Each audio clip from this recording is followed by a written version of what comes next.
ಸನಾತನ ಧರ್ಮಕ್ಕೆ, ಹಿಂದೂ ಸನಾತನ ಧರ್ಮಕ್ಕೆ, ಹಿಂದೂ ವಿರೋಧಿ ಸರ್ಕಾರಕ್ಕೆ, ಹಿಂದೂ ವಿರೋಧಿ ಸರ್ಕಾರಕ್ಕೆ, ಸನಾತನ ಹಿಂದೂ ಧರ್ಮಕ್ಕೆ, ಸನಾತನ ಹಿಂದೂ ಧರ್ಮಕ್ಕೆ ನಮ್ಮ ನಡೆ ಮಾಡಿ ಹೋಗಿದಾರಲ್ಲ.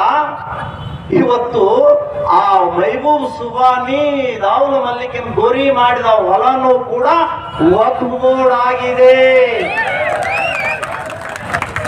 ಅರೆ ಈ ಬಸಪ್ಪ ದಾವೂದ್ ಮಲ್ಲಿಕನ ಶಿಷ್ಯ, ಹೀಗಾಗಿ ಇವನ್ ಮನೆನೂ ಕೂಡ ವಕ್ಫ್ ಬೋರ್ಡ್, ಇವನ ಆಸ್ತಿನೂ ಕೂಡ ವಕ್ಫ್ ಬೋರ್ಡ್. ಅವಾಗಂದ್ರಪ್ಪ ಬಾಯಿ ಬಾಯಿ, ಹಿಂದೂ ಮುಸ್ಲಿಂ ಬಾಯಿ ಬಾಯಿ. ಅದಕ್ಕೆ ಹಿಂದೂಗಳೇ ಬಹಳ ಎಚ್ಚರವಾಗಿದೆ. ಭಾರತವನ್ನ ನುಂಗಿ ಹಾಕ್ಲಿಕ್ಕೆ ಇಸ್ಲಾಮಿಕ್ ಟೆರರಿಸ್ಟ್, ಇಸ್ಲಾಮಿಕ್ ಆರ್ಗನೈಸೇಷನ್ ಇವತ್ತು ತುದಿಗಾಲಲ್ಲಿ ನಿಂತ್ಕೊಂಡಿದ್ದಾವೆ.